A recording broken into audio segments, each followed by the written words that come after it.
ത്രിയേക ദൈവത്തിൻ്റെ വലിയ തിരുനാമം മഹത്വപ്പെടുമാറാകട്ടെ. വാത്സല്യമുള്ള അനുഗ്രഹിക്കപ്പെട്ട സഹോദരങ്ങളെ, സങ്കീർത്തന മാതിരിയുടെ പുതിയൊരു എപ്പിസോഡിലേക്ക് ഏവരെയും ഹൃദ്യമായി സ്വാഗതം ചെയ്യുന്നു. സങ്കീർത്തനങ്ങളുടെ ഒരു തുടർ പഠനം ദൈവകൃപയിൽ ആശ്രയിച്ചുകൊണ്ട് നമ്മൾ നിർവഹിച്ചുകൊണ്ടിരിക്കുകയാണല്ലോ. ഇത് സ്ഥിരമായി കാണുകയും അഭിപ്രായങ്ങൾ പറയുകയും കൂടുതൽ പഠനത്തിനായി ഇതുപയോഗിക്കുകയും ചെയ്യുന്നവർ പലരുമുണ്ടെന്നുള്ള വെളിപ്പെടുത്തൽ വ്യക്തിപരമായി എനിക്ക് ഒരുപാട് സന്തോഷം തരുന്നുണ്ട്. എല്ലാ ജാതിയിലും മതത്തിലും സമൂഹത്തിലും പെട്ടവർക്ക് ഉൾക്കൊള്ളുവാനും ധ്യാനിക്കുവാനും തങ്ങളുടെ വിശ്വാസ സംഹിതകളെ ഒന്നുകൂടി ഉറപ്പിക്കുവാനും ഈ പഠനം ഇടയാകട്ടെ എന്ന് ആമുഖമായിട്ട് ഞാൻ ഓർപ്പിക്കട്ടെ. 35 സങ്കീർത്തനം ലാസ്റ്റ് എപ്പിസോഡുകളിലായി നമ്മൾ ധ്യാനിച്ചുകൊണ്ടിരിക്കുകയാണല്ലോ. കഴിഞ്ഞ ആഴ്ച 35 സങ്കീർത്തനം 21, 22 വാക്യങ്ങൾ നമ്മൾ ധ്യാനിച്ചു. 23 മുതലുള്ള വാക്യങ്ങൾ അതിൻ്റെ തുടർ പഠനമായി നമ്മൾ ഈ എപ്പിസോഡിലൂടെ നിർവഹിക്കുവാൻ ദൈവത്തിൽ സങ്കേതപ്പെടുകയാണ്. എൻ്റെ ദൈവവും എൻ്റെ യഹോവയുമായുള്ളവനെ, ഉണർന്ന് എൻ്റെ ന്യായത്തിനും വ്യവഹാരത്തിനുമായി ജാഗരിക്കണമേ. എൻ്റെ ദൈവമായ യഹോവേ, നിൻ്റെ നീതി പ്രകാരം എനിക്ക് ന്യായം പാലിച്ചു തരണമേ. അവർ എന്നെക്കുറിച്ച് സന്തോഷിക്കരുതേ. 23, 24 സങ്കീർത്തനം നമ്മൾ ആദ്യം ഒന്ന് വായിച്ചതേ ഉള്ളൂ.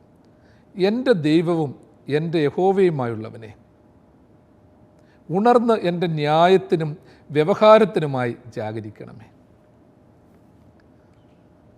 ഇവിടെ സങ്കീർത്തനകാരൻ ദൈവത്തെ അഭിസംബോധന ചെയ്യുമ്പോൾ എൻ്റെ ദൈവവും എൻ്റെ വീണ്ടെടുപ്പുകാരനും എൻ്റെ യഹോവയും എന്നുള്ള വാചകം ആവർത്തിച്ച് പറയുകയാണ്.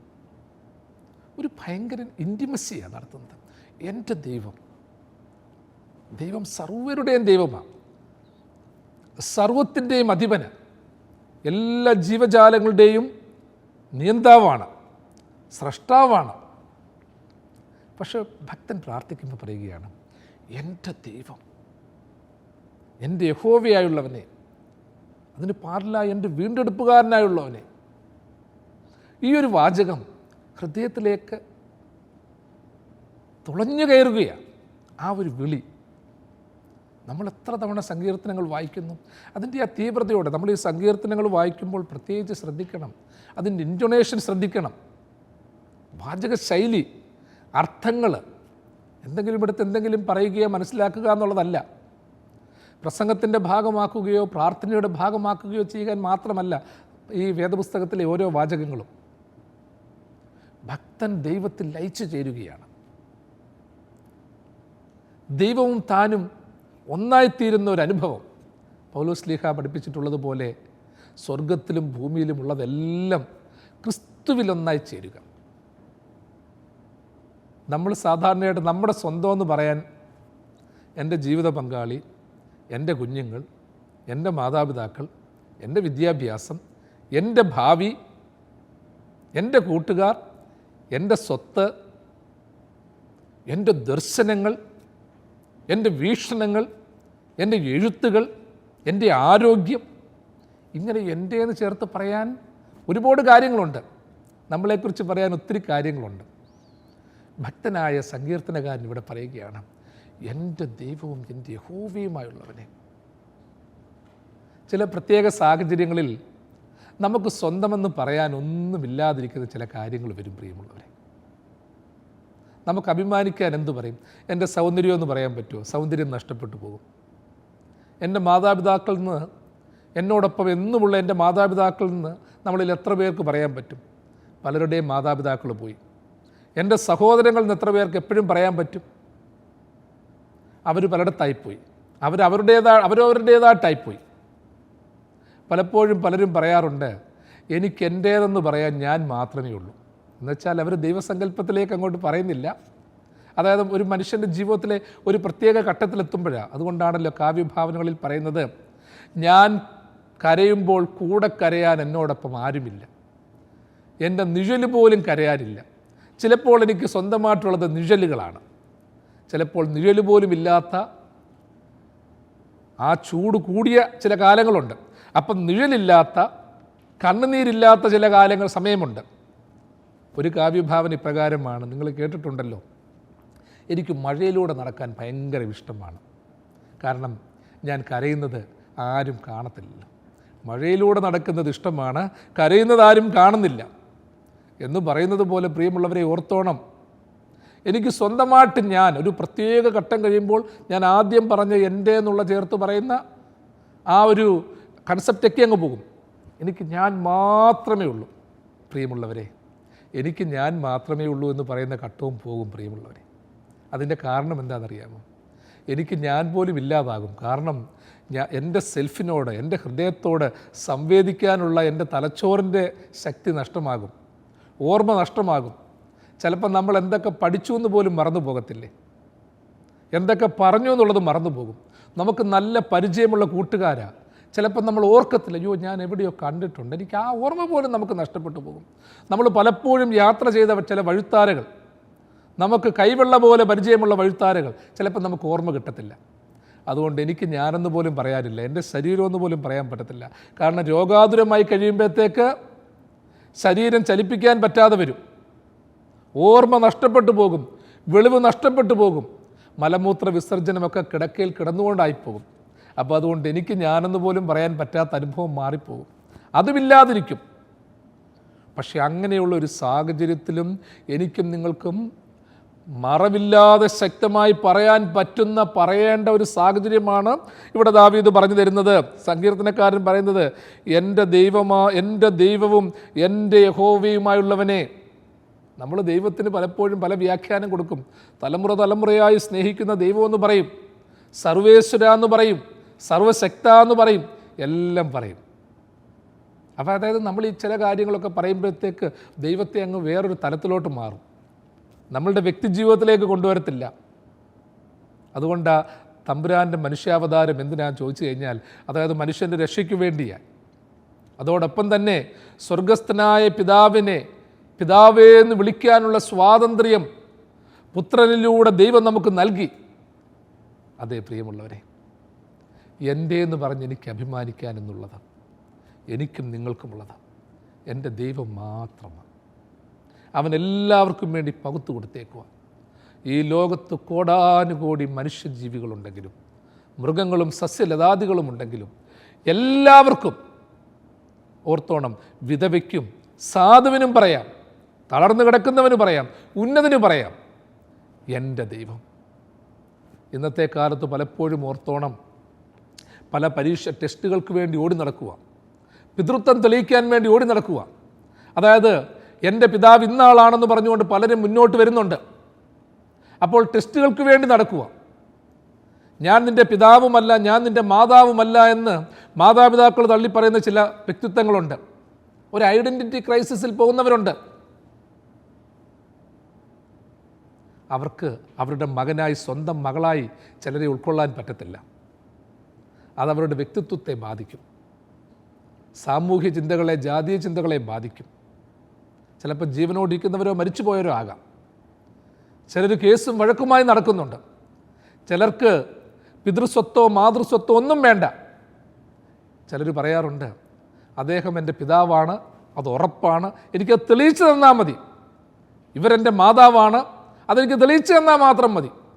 ലോകത്തോട് പറയാൻ എനിക്കൊരു പിതാവ് വേണം, ലോകത്തോട് പറയാനൊരു മാതാവ് വേണം. അങ്ങനെ ജീവിക്കുന്ന സാഹചര്യത്തിലാണ് പ്രിയമുള്ളവരെ ദൈവം നമുക്കൊരു വലിയ വഴിത്താര തുറന്നു തരികയാണ്. നമ്മൾ പാടുന്ന പാട്ടാണ്, പിതാവില്ലാത്തോർക്കവൻ നല്ലൊരു താതനും പെറ്റമ്മയെ കവിഞ്ഞാർദ്രവാനും വിധവയ്ക്കു കാന്തേനും സാധുവിനപ്പവും എല്ലാവർക്കും എല്ലാമെൻ കർത്താവത്രേ. വിധവയ്ക്കു കാന്തേനും സാധുവിനപ്പവും എല്ലാവർക്കും എല്ലാമെൻ കർത്താവത്രേ. നമ്മുടെയൊക്കെ ജീവിതത്തിലൊരു സന്തോഷം തരേണ്ട ഒരു അനുഭവമാണ്. പലരുടെയും അനുഭവങ്ങൾ കണ്ടിട്ടുണ്ട്. നിന്നെ എനിക്ക് അറിയില്ല എന്ന് പറഞ്ഞ് ആട്ടി ഓടിച്ചു വിടുന്ന ഒരു അനുഭവം നമ്മുടെയൊക്കെ ജീവിതത്തിലും പ്രിയമുള്ളവരെ, മാതാപിതാക്കളും മാത്രമല്ല, സ്നേഹിതരും കൂടെ പഠിച്ചവരുമൊക്കെ ചിലപ്പം പറയും, നിന്നെ ഞാൻ അറിയുന്നേയില്ല. എന്തിനാ? കർത്താവിനോടൊപ്പം എപ്പോഴും ഉണ്ടായിരുന്ന പത്രോസ്ലീഹ തൻ്റെ ഗുരുവിൻ്റെ സാമീപ്യത്തിൽ തന്നെ അവനെ ഞാൻ അറിയുന്നില്ല എന്ന് 3 തവണ തള്ളിപ്പറയുന്നു. കേവലമൊരു സ്ത്രീയുടെ മുൻപിൽ, കേവലം സാധാരണക്കാരുടെ മുൻപിൽ തൻ്റെ നിലനിൽപ്പിന് വേണ്ടി അറിയത്തില്ല എന്ന് തള്ളിപ്പറയുന്നു. അപ്പോൾ അങ്ങനെ തള്ളിപ്പറയുന്ന കാലഘട്ടത്തിലും സാഹചര്യത്തിലും അവസാനം കർത്താവ് അവനെ തിരിഞ്ഞൊന്ന് നോക്കിയെന്നാണ് പറയുന്നത്.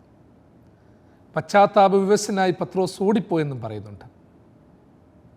പ്രിയമുള്ളവരെ, അവനെ ഞാൻ അറിയുന്നില്ല എന്നുള്ള തൻ്റെ ശിഷ്യപ്രമുഖൻ്റെ വാക്കുകൾ സ്വന്തം കാതുകൊണ്ട് കേട്ടവനാണ് സർവശക്തൻ.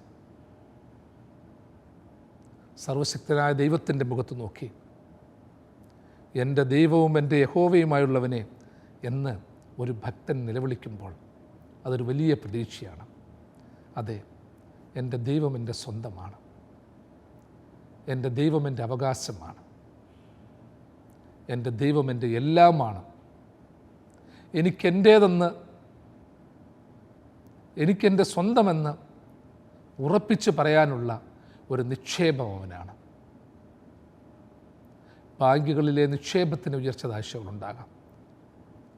Share മാർക്കറ്റിലും real എസ്റ്റേറ്റിലും നഷ്ടങ്ങളുണ്ടാകാം. എത്ര പലിശ തരാമെന്ന് പറഞ്ഞ് നമ്മളെക്കൊണ്ട് നിർബന്ധപൂർവ്വം ഇടുന്ന നിക്ഷേപങ്ങൾ പോലും, എത്ര വിശ്വസ്തമായ മേഖലകൾ പോലും ഒരുപക്ഷെ പൊട്ടിപ്പോകാം.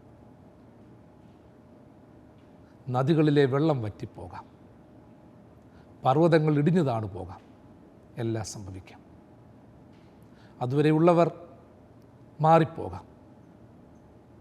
എന്നാലും മറക്കാത്തൊരു ദൈവമുണ്ട്. പെറ്റ മറന്നാലും മറക്കാത്തൊരു ദൈവമുണ്ട്. എൻ്റെ ദൈവമേ എന്നുള്ള വാക്ക്, എൻ്റെ ദൈവമേ, എൻ്റെ വീണ്ടെടുപ്പുകാരനെ, എൻ്റെ യഹോവേ എന്നുള്ള വാക്ക് ജീവിതത്തിൽ ആവർത്തിച്ച് പറയുന്ന ഒരു തലം നമുക്കുണ്ടാകണം. ഞാൻ എൻ്റെ ദൈവത്തെ എൻ്റെ ദൈവമെന്ന് ആവർത്തിച്ച് പറയുമ്പോൾ ബാക്കിയെല്ലാം അതിൻ്റെ കീഴിലായി പോകും. എൻ്റെ ദൈവം എൻ്റെ സ്വത്തും എൻ്റെ സമ്പാദ്യവും എൻ്റെ ആരോഗ്യവും എൻ്റെ ദർശനവുമായി മാറ്റപ്പെടുമ്പോൾ മറ്റുള്ളതിനെക്കുറിച്ച് ഓർത്ത് നമ്മൾ നിരാശപ്പെടത്തില്ല. എൻ്റെ ജീവിതത്തിൽ എൻ്റെ ദൈവമുണ്ടെങ്കിൽ എൻ്റെ തട്ടെപ്പോഴും പൊങ്ങിയായിരിക്കും. ആ തട്ടിനെ താഴ്ത്താൻ ആർക്കും പറ്റത്തില്ല. ലോകത്തിൻ്റെ എന്തെല്ലാം കാര്യങ്ങൾ ദൈവം ഇരിക്കേണ്ട തട്ടിൽ വെച്ചാലും അത്രയും പൊങ്ങത്തില്ല. നമ്മൾ ഓർക്കും, എൻ്റെ തട്ട് താഴത്തില്ല, എൻ്റെ റെക്കോർഡ് ഭേദിക്കത്തില്ല, എൻ്റെ ആരോഗ്യം നഷ്ടപ്പെടത്തില്ല, ഈ ബന്ധം മുറിഞ്ഞു പോകത്തില്ല. പ്രിയമുള്ളവനെ, എൻ്റെ നിങ്ങളുടെ റെക്കോർഡ് ഭേദിക്കപ്പെടും, സമ്പാദ്യം മാറിപ്പോകും, ബന്ധങ്ങളുടെ കനമെല്ലാം ഇല്ലായ്മയായി പോകും. ഇപ്പുറത്തെ തട്ടിൽ ഒരു നിസ്സാരമായ വെയിറ്റ് വന്നാൽ മതി. എന്നാൽ ദൈവം ഇരിക്കുന്ന തട്ട് പൊങ്ങിയിരിക്കണം. ദൈവം ഇരിക്കുന്ന തട്ടിൽ ദൈവത്തെ തന്നെ സ്ഥാപിക്കണം. ദൈവത്തിൻ്റെ പ്രതിബിംബം ഉണ്ടാകണം. എൻ്റെ ജീവിതത്തിൽ എൻ്റെ ദൈവം ഉണ്ടെന്നുള്ള ചിന്ത, ദൈവത്തിൻ്റെ സമ്പാദ്യമാണ് എന്നിലുണ്ടെന്നുള്ള ചിന്ത നഷ്ടങ്ങളെപ്പോലും ലാഭമാക്കി മാറ്റും. ഇവിടെ അതാ സങ്കീർത്തനക്കാരൻ ഭക്തൻ ആവർത്തിച്ച് പറഞ്ഞത്, എൻ്റെ ദൈവവും എൻ്റെ യഹോവയുമായവനെ. അങ്ങനെ ഒരുവൻ നമുക്കുണ്ടെങ്കിൽ ഭാരപ്പെടണ്ട. ഇത്ര നല്ല രക്ഷകൻ വേറെയില്ലൂഴിയിൽ, ഹല്ലേലൂയ പാടും ഞാൻ. ഇത്ര നല്ല രക്ഷകൻ വേറെയില്ലൂഴിയിൽ,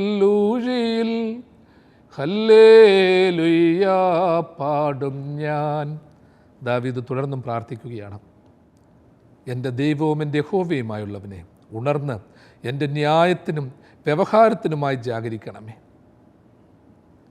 മുൻഭാഗങ്ങളിലൊക്കെ താൻ നേരിടുന്ന പ്രതിസന്ധികളും എതിർപ്പുകളും എല്ലാം അറിഞ്ഞുകൊണ്ട് ദൈവത്തോട് തന്നെ പറയുകയാണ്, നീ എൻ്റെ ന്യായത്തിനും വ്യവഹാരത്തിനുമായി ജാഗരിക്കണമേ. എൻ്റെ ന്യായത്തെക്കുറിച്ച് എനിക്ക് ബോധിപ്പിക്കാൻ പറ്റുന്നില്ല, എനിക്ക് വ്യവഹരിക്കാനുള്ള ശക്തിയില്ല. അതൊരു വലിയ ഒരു ജീവിത അനുഭവമാണ്, ജീവിത സാക്ഷ്യമാണ്. എൻ്റെ ന്യായത്തിന് വേണ്ടി, എൻ്റെ വ്യവഹാരത്തിന് വേണ്ടി നീ ഉണർന്നു വർദ്ധിക്കണമേ. അതായത് ഓർത്തോണം, എൻ്റെ ദൈവവും എൻ്റെ യഹോവയുമായവൻ എൻ്റെ ന്യായത്തിന് വേണ്ടി ജാഗരിക്കണം, എൻ്റെ വ്യവഹാരത്തിന് വേണ്ടി ജാഗരിക്കണം. ന്യായവും നീതിയും ഒക്കെ നഷ്ടപ്പെടുന്ന ഒരു സമൂഹത്തിലാണ് നമ്മൾ ജീവിക്കുന്നത്. അർഹതയില്ലാത്ത ഒത്തിരി നമുക്ക് കിട്ടുന്നുണ്ട്. അർഹതയില്ലാത്തത് ഒത്തിരി കിട്ടുമ്പോൾ നമ്മൾ അതിനെക്കുറിച്ച് മൈൻഡ് ചെയ്യാറില്ല. നമ്മൾ കണ്ണടച്ച് നിശബ്ദരായി നമ്മളതൊക്കെ ഏറ്റുവാങ്ങും. പക്ഷേ നമുക്ക് കിട്ടേണ്ട ന്യായമായിട്ടുള്ളത്, ഭൗതിക ന്യായമായിട്ടുള്ളത് കിട്ടാതെ വരുമ്പോൾ നമ്മൾ ഭയങ്കരമായിട്ട് പരിഭവിക്കും. നമുക്ക് അന്യായമായി ന്യായമില്ലാതെ കിട്ടുന്നതൊക്കെ നമ്മൾക്ക് കിട്ടുമ്പോൾ ഇതെങ്ങനെ കിട്ടിയെന്ന് നമ്മൾ ചിന്തിക്കത്തില്ല. പലപ്പോഴും അവയെ നമ്മുടെ നേട്ടങ്ങളുടെ, മേന്മകളുടെ ഉപോൽപ്പന്നങ്ങളായി നമ്മൾ വിലയിരുത്തും. അവ അനർഹമായിട്ടാണ് കിട്ടിയതെന്നുള്ള ഒരു ചിന്ത പോലും നമ്മൾക്ക് കാണത്തില്ല. അപ്പോൾ നമ്മൾ ന്യായമെന്നും നീതിയെന്നും വിലയിരുത്തുന്നതും ദൈവം ന്യായമെന്നും നീതിയെന്നും വിലയിരുത്തുന്നതും രണ്ട് തലത്തിലാണ്.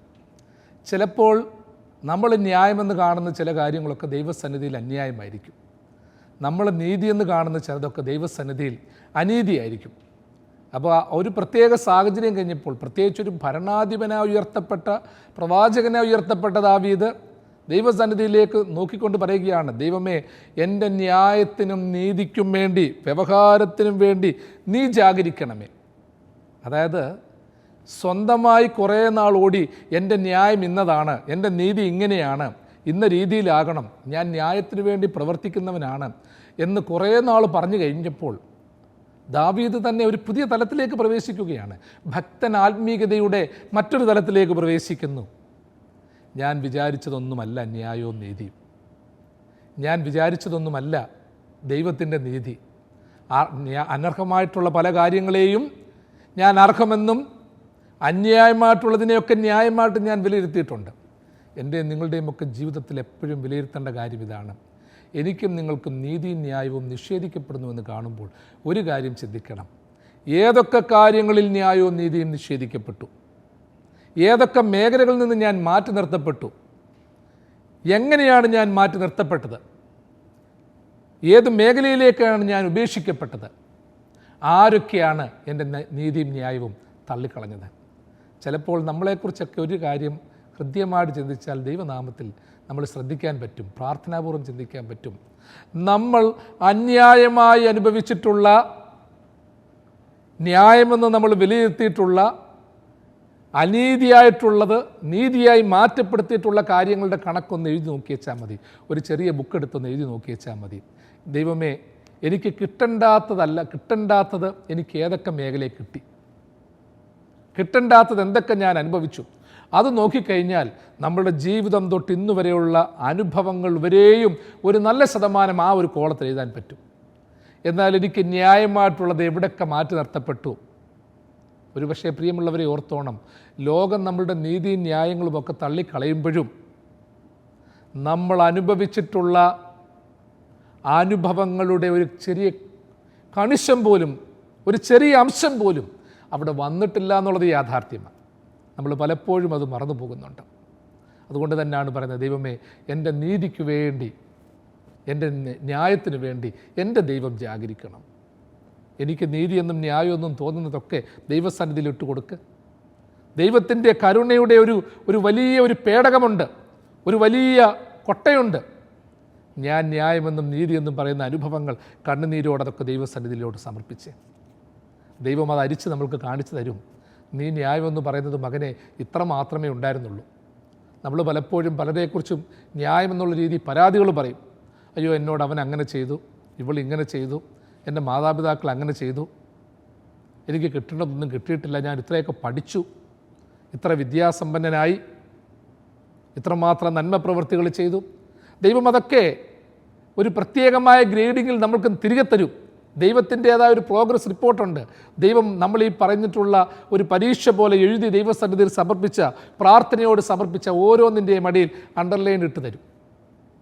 പലതിൻ്റെയും അടിയിൽ ചിലപ്പോൾ ഒരു ചുമന്നിട്ടിക്കായിരിക്കും കേട്ടോ. പാസ് മാർക്കുള്ള ന്യായങ്ങളായിരിക്കണമെന്നില്ല നമ്മുടേത്. ഞാൻ എപ്പോഴും ചിന്തിക്കും, ദൈവമേ, എൻ്റെ പ്രാർത്ഥനയിൽ ഉയർന്നു വരുന്ന പല യാചനകളും ന്യായമായി ദൈവകൃപപ്രകാരം ഒരു പാസ് മാർക്കുള്ളവയല്ലായിരുന്നല്ലോ, അർഹമായിട്ടുള്ളതല്ലായിരുന്നല്ലോ.